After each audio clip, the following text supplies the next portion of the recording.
Research करना, इतने विषयों की जानकारी रखना, आप कैसे समय निकाल के इतना स्टडी कर लेते हैं। आपके यूट्यूब चैनल के थ्रू आज के यूथ बहुत इंस्पायर हो रहे हैं। आप इस अचीवमेंट की जर्नी कितनी ही लंबी हो, कुछ कदमों से शुरू की जाती है वो journey.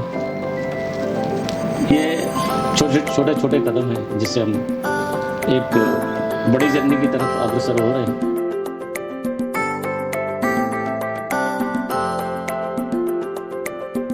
Mr. Khan, congratulations for having 61,000 subscriber on your YouTube channel. Sir, ये बहुत बड़ा अचीवमेंट है। ऐसे माइलस्टोन बहुत कम लोगों को मिलता है सर। आप कंपनी में ग्रुप CEO हैं, आपने माइलस्टोन पाने के लिए बहुत ही मेहनत किया होगा सर। सर, इतने विषयों पर रिसर्च करना, इतने विषयों की जानकारी रखना, आप कैसे समय निकाल के इतना स्टडी कर लेते हैं। आपके यूट्यूब चैनल के थ्रू आज के यूथ बहुत इंस्पायर हो रहे हैं। आप इस अचीवमेंट के बारे में हमें कुछ जानकारी दीजिए। Thank you Sanjay, thanks a lot. बोलते हैं कि जर्नी कितनी ही लंबी हो, कुछ कदमों से शुरू की जाती है वो जर्नी। ये छोटे छोटे कदम हैं जिससे हम एक बड़ी जर्नी की तरफ अग्रसर हो रहे हैं। उसमें जितने लोगों का सहयोग मिला है उन सब का हमारी टीम का एक सिंसियर ग्रेटिट्यूड। आपका एक एक शब्द, आपका एक एक वर्ड ऑफ एनकरेजमेंट हमको बेहतर करने के लिए पुश करता है, आगे बढ़ने के लिए पुश करता है। जहाँ तक रही संजय वक्त निकालने की बात, ऐसा बोला जाता है, माना जाता है कि आप ज़िंदगी में वो सब चीज़ें कर सकते हैं जो आप सिंसियरली करना चाहते हैं। क्वेश्चन होता है, सवाल होता है, प्रायोरिटीज़ हमारी क्या है। आप या हम देखेंगे आज के युग में स्मार्ट डिवाइसेस के ऊपर इतना वक्त डालते हैं, वहाँ से कुछ टाइम निकाल सकते हैं, नेटफ्लिक्स बिंज वाचिंग कम कर सकते हैं, और दूसरी प्रायोरिटीज़ हैं। इवन वाइल ट्रैवलिंग, अगर आप सॉफ्टवेयर ड्रिवन व्हीकल में हैं, उस टाइम आप वो व्हीकल में जो वक्त मिलता है आप उसका सदुपयोग कर सकते हैं। बट इंटेंट की जहाँ तक बात है, एक हमारा उद्देश्य रहा है, हमारी टीम का उद्देश्य यही रहा है कि लाइफ की जिस जर्नी से हम निकले हैं और जो ज़िंदगी के उतार चढ़ाव देखे हैं, जो ज़िंदगी में सीखा है, एक चीज़ होती है कि वो सीखा और आपने अपने पास रख लिया। दूसरा एस्पेक्ट, ये अप्रोच ये होती है कि जो आपने सीखा है, हम सभी समाज के ऋणी होते हैं, कृतज्ञ होते हैं। आज के ज़माने में टेक्नोलॉजी के ज़रिए आप कितने भी व्यस्त हों, आप मिलियंस ऑफ पीपल तक हम रीच कर सकते हैं, सभी रीच कर सकते हैं। तो इसका जो अभिप्राय था, पर्पस था, इंटेंट था, वो यही था कि जो लोग हैं, जो कम्युनिटी है अचीवर्स की, बिलीवर्स की, जो लाइफ में बेहतर करना चाहते हैं, जो अपने हालात को ब्लेम नहीं करते हैं बट आगे बढ़ना चाहते हैं। कुछ लोग होते हैं कि हालात में स्ट्रगल करके नीचे रह जाते हैं, कुछ लोग होते हैं कि हालात को चैलेंज करते हैं और लाइफ में आगे बढ़ते हैं। तो हमारा इंटेंट ये है कि वो लोग हमसे जुड़ें, हमारे चैनल से जुड़ें, हमारी कम्युनिटी से जुड़ें, who think they can and they will do, and we will support them, help them, guide them to reach to their dreams, their beliefs, जो उन्होंने सोचा लाइफ में उसकी तरफ। तो हमारा एक छोटा सा कंट्रीब्यूशन होता है कि हम उनको सहायता कर सकें, मदद कर सकें, हेल्प कर सकें। और we will be more than happy, even some of people, those who are attached to us, connected to us, थोड़े से भी, मुट्ठी भर लोग भी अगर ज़िंदगी बेहतर बना पाते हैं तो आई थिंक हमारा जो पर्पज़ है वो पूर्ण होगा, संपूर्ण होगा, और इसके ज़रिए हम और लोगों तक पहुंच पाएंगे और लोगों की ज़िंदगी बेहतर बनाएंगे। ये नेसेंट स्टेप हैं, बेबी स्टेप्स हैं, हम आगे बढ़ेंगे। But 61,000 has been quite significant journey. with ups and downs, but ultimately if you believe in yourself, you can reach to greater height with single step at a time, एक बार में एक कदम सही intent के साथ, सही नियत के साथ। आपने इतने यूथ को इंस्पायर किया है, आज आप एक सक्सेसफुल पोजीशन में बैठे हैं। आपने कितने लोगों को यूट्यूब चैनल के माध्यम से इंस्पायर किया हुआ है and they are also becoming successful people. Sir, what does success mean to you? Success, सफलता, अचीवमेंट, रीचिंग टू पीक, इसके अलग अलग लोगों के लिए अलग अलग मीनिंग हो सकते हैं, आयाम हो सकते हैं इसके। जो चीज़ एक इंसान के लिए सफलता हो सकती है, वो दूसरे इंसान के लिए असफलता हो सकती है।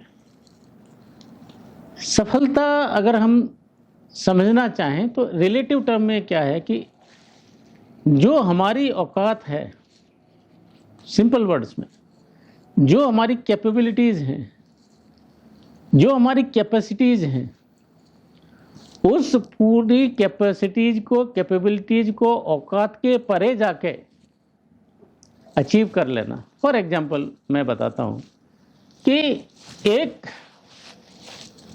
पब्लिक स्कूल से पढ़ा हुआ बच्चा, और जिसके पेरेंट्स के पास बहुत सारा धन है, बहुत सारे दूसरे फाइनेंशियल मॉनेटरी मीन्स हैं, ऐसे इंसान ने बहुत बड़ी एक आईआईटी की परीक्षा पास कर ली।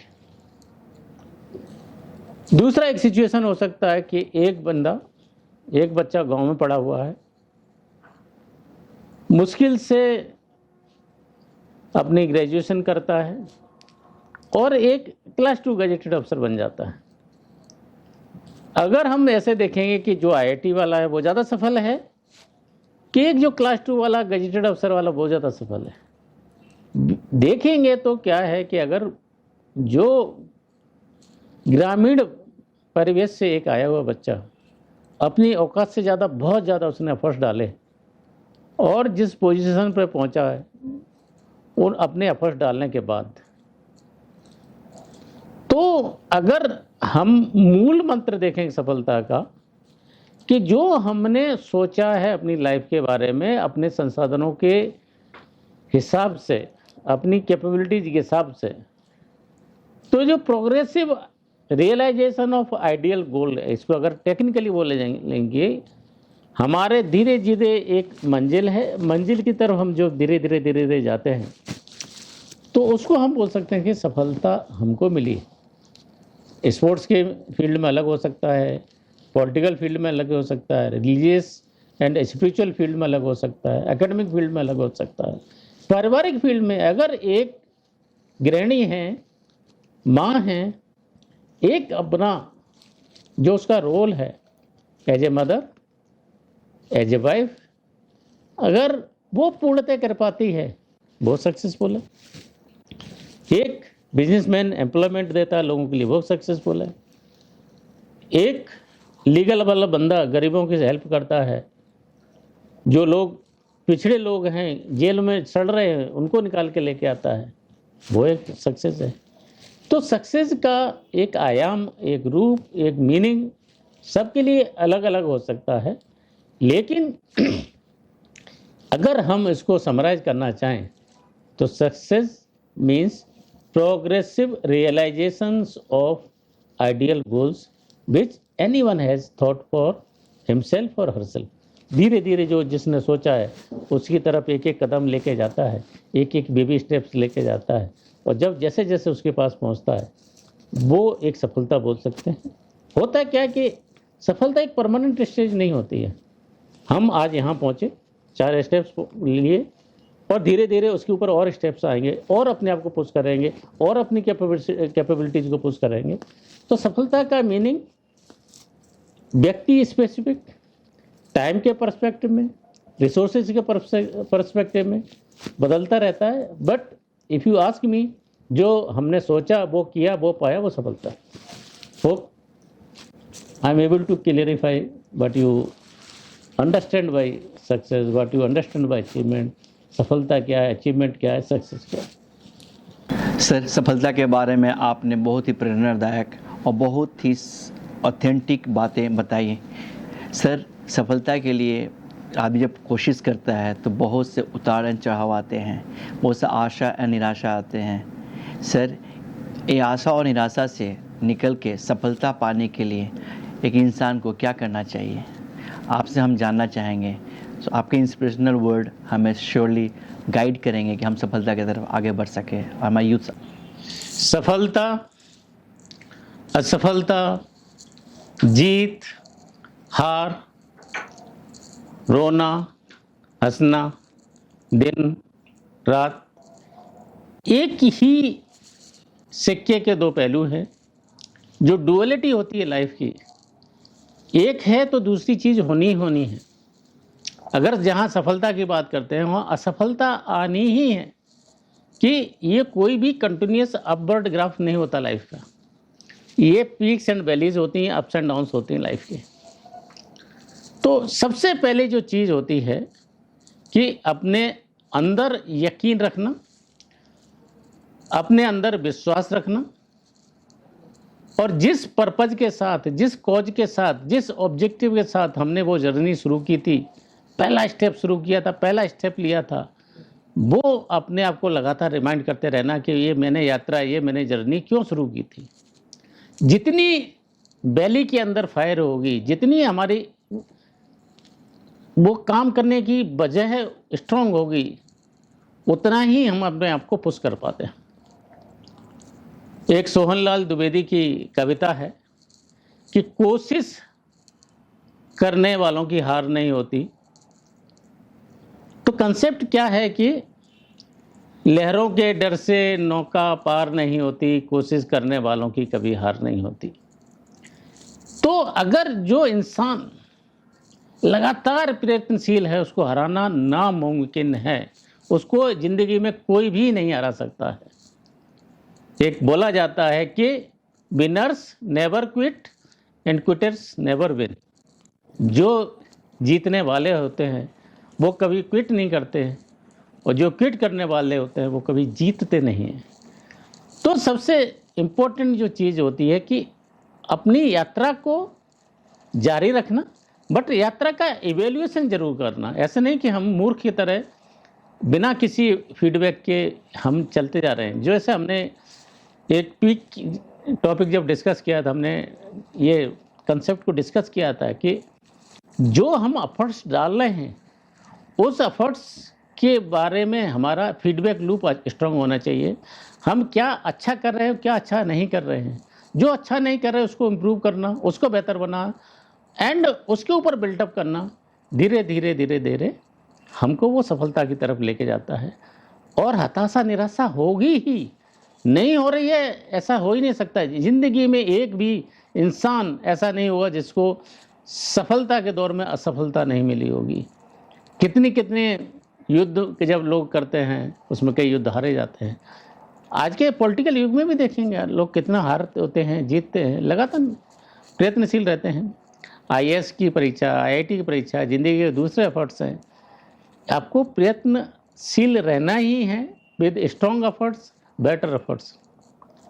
बट कभी भी ना हथियार नहीं छोड़ना चाहिए, कभी भी ना थम जाना चाहिए। कोई भी जब रास्ते है ना, रुक जाना नहीं तो कहीं हार के, कांटों पर चल के मिलेंगे रास्ते बहार के, मजरू सुल्तानपुरी का एक बेहतरीन गाना है। ये ज़िंदगी के फ़लसफ़े को, सफलता के फ़लसफ़े को, प्रिंसिपल को, सिद्धांत को पूरी तरह कैप्चर करता है। अपने पूरे विश्वास के साथ, यकीन के साथ, ईमानदारी के साथ एक एक कदम, one step at a time journey को ब्रेक करें, गोल को ब्रेक करें, और एक एक स्टेप, एक एक कदम जब हम अपनी आगे की तरफ लेके जाएंगे, असफलता को हम पीछे छोड़ते जाएंगे, असफलता से सीखते जाएंगे, और वही असफलता हमको लेके जाएगी आगे की तरफ।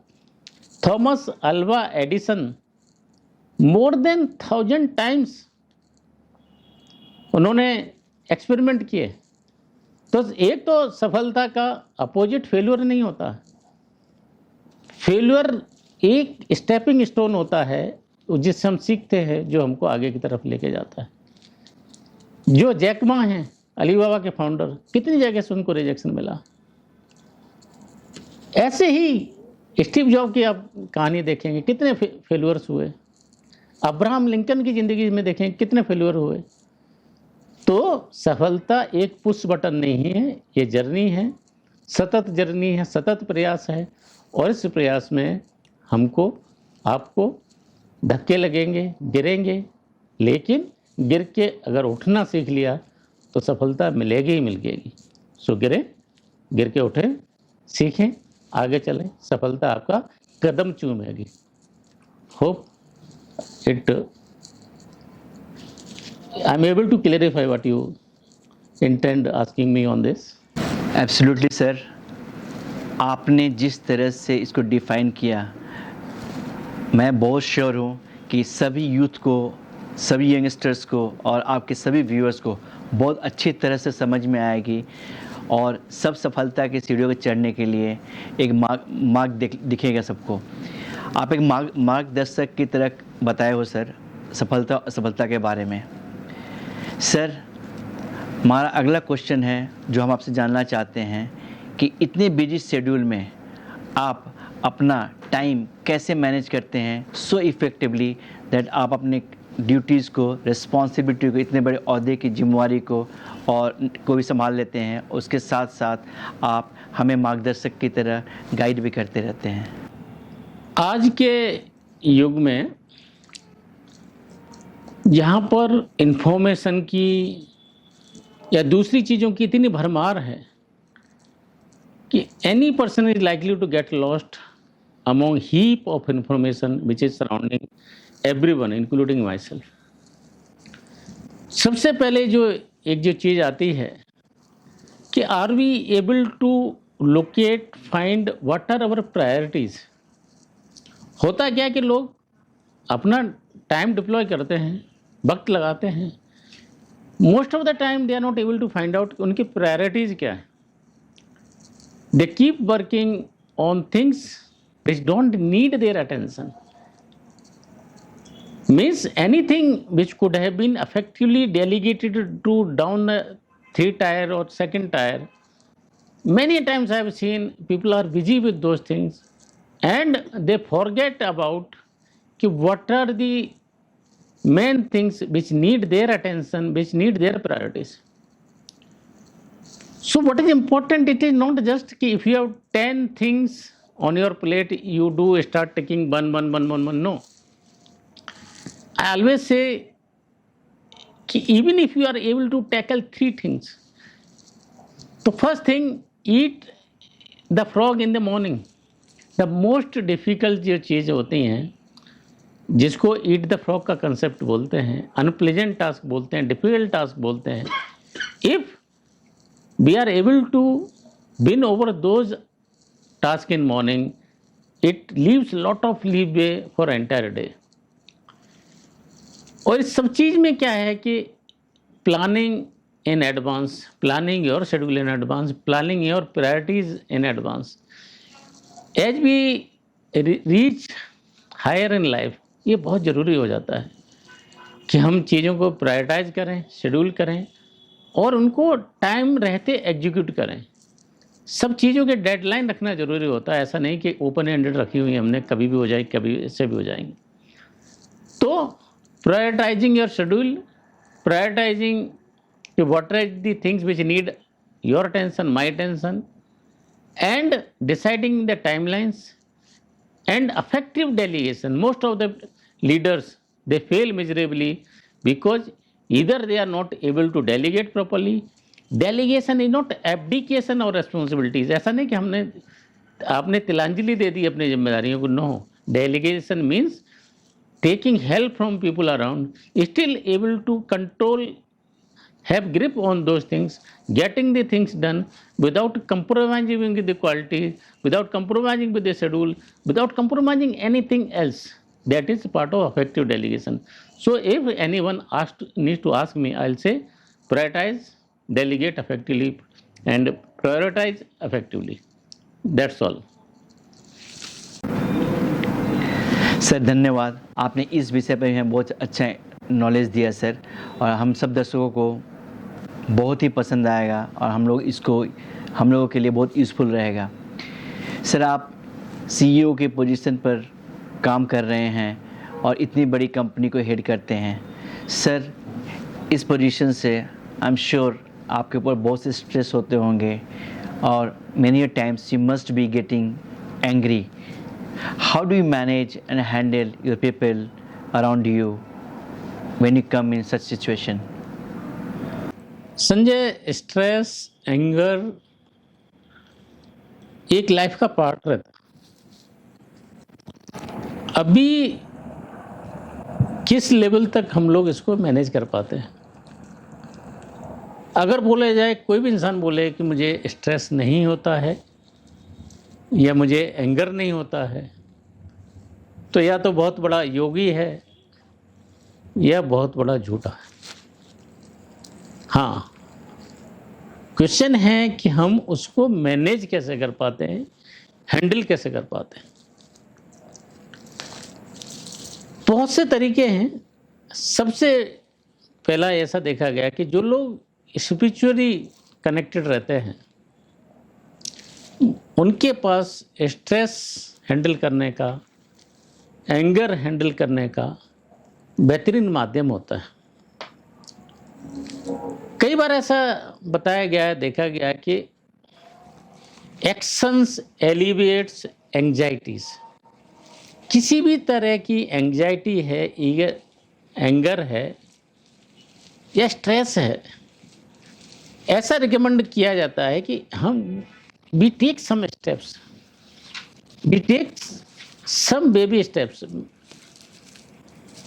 इसमें कई प्राइम मिनिस्टर थे जो ब्रिटेन के उस टाइम में, कोई लकड़ी काटता था, कोई ब्रिक बॉल बनाता था, कोई अलग अलग तरह के फिजिकल कृत्य करते थे, जिससे एंजाइटी, स्ट्रेस और एंगर पर काफ़ी हद तक कंट्रोल पाया जा सकता है। दूसरी चीज़ स्ट्रेस, एंजाइटी और एंगर में अपनी लिमिटेशंस को समझना, मानना, एक्सेप्ट करना। कि हमने देखा होगा, कभी बोलते हैं यार कि ठीक है ये हो गया, ऊपर वाला जाने इसके ऊपर। It means we are expecting or accepting our limitation, at the same time we are delegating or we are having faith in supreme God कि यार इसके ऊपर तू देख ले। देखा गया ना। इसलिए जो कार्ल युंग थे, ये बहुत बड़े साइकोलॉजिस्ट हुए हैं, उन्होंने बोला कि जो लोग आस्था रहती है, जिन लोगों की, जिनकी स्पिरिचुअलिटी रहती है, ऐसे लोगों को साइकोलॉजिकल और स्ट्रेस मैनेजमेंट के इशूज़ कम हैंडल करने पड़ते हैं, they are able to handle those issues very effectively. तो अगर नट सेल में बोला जाए कि एंगर और स्ट्रेस होगी, बट हमारा रिएक्शन और हमारी हैंडलिंग कैपेबिलिटीज़ क्या हैं, वो डिपेंड करती हैं हमारे फिजिकल एक्शंस, इमोशनल स्टेट और हमारा फेथ, हमारी spirituality, having deep and good relations, having good friends around, having good connections around, जिनसे हम लोग बात कर सकें, डिस्कस कर सकें। लोनलीनेस जो होती है वो स्ट्रेस को बढ़ावा देती है, अकेलापन होता है, लोगों को किल करता है। तो अच्छे रिश्ते रखें, हंसते खेलते रहें, दोस्तों के साथ। मीन्स कुछ दोस्त ऐसे हों जो हमें कभी कॉल कर सकें, हम उनको कभी कॉल कर सकें। डीप, स्ट्रॉन्ग, मीनिंगफुल रिलेशंस रखें। ये स्ट्रेस, एंजाइटी, एंगर, इसको हेल्प करने में, कंट्रोल करने में काफ़ी हद तक मददगार होता है। Sir well said. एंड आपने जो इन्फॉर्मेशन दिया सर, इससे सभी व्यूअर्स को बहुत ही फ़ायदा होगा स्ट्रेस मैनेजमेंट करने में। सर आप अपनी लेगेसी को कैसे देखते हैं और आप क्या इम्पैक्ट छोड़ना चाहते हैं इस इंडस्ट्री में?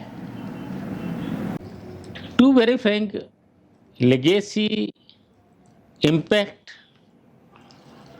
अगर मैं सिंगल वर्ड में बोला जाऊंगा तो MAD, it is not that mad, whether I am able to make any difference, make MAD means make a difference, whatever we do in life, whatever capacities we do anything, अगर हम चीज़ों को जैसे हम आए उस और हमारे जाने के वक्त तक अगर हम चीज़ों को बेहतर बनाते हैं, जो हमारे को दिया गया उससे हम बेहतर छोड़ते हैं, तो means you are able to contribute to the cause, you are able to contribute to humankind, you are able to contribute to the organizational growth, you are able to contribute to whatever things you are undertaking in life. As far as I am concerned, what I foresee the organization which I am heading today, which I had taken some decades back over, but I have tried कि we work as a very compact team, we work as a trusted companion, we hold hand together, we laugh together, we cry together, we move together, we fight together, and that's how I want to see, that's how we want to achieve a dream which we have for our organization, for the industry. Sir बहुत बहुत धन्यवाद, आपने अपना कीमती समय निकाला और मुझे टाइम दिया सर आपने जो नॉलेज हम लोगों को इम्पार्ट किया है ये हम लोगों को बहुत ही काम आएगा, हमारे व्यूवर्स को भी ये बहुत ही बेनिफिशियल रहेगा। धन्यवाद आपके समय के लिए। My sincere gratitude, appreciation for all your efforts, for sparing your time, and hope our conversation, our interaction be continue in future also. And मेरा ऐसा मानना है कि हमारा जो कुछ भी आज एक्सचेंज ऑफ आइडियाज़ हुआ, if we are able to make difference to the lifes of the people, I think हमारा जो मकसद है, जो पर्पज़ है, जो उद्देश्य है, हम कुछ हद तक उसमें कामयाब रह पाएंगे। बट सक्सेस वो होता है, लगातार एक जर्नी होती है, सिंगल स्टेप नहीं होता है। तो उस दिशा में हम प्रयत्नशील रहेंगे, लोगों की लाइफ को बेहतर बनाने में, अचीवर्स की कम्युनिटी को जोड़ने में, बिलीवर्स की कम्युनिटी को जोड़ने में, सफलता की तरफ जाने में हाथ में हाथ लेके चलेंगे, एक दूसरे के साथ चलेंगे, एक दूसरे का सहारा बनेंगे। With this my sincere gratitude, thank you Sir, thank you very much, and looking forward to meet you again on the next milestone. Thanks a lot. Thank you.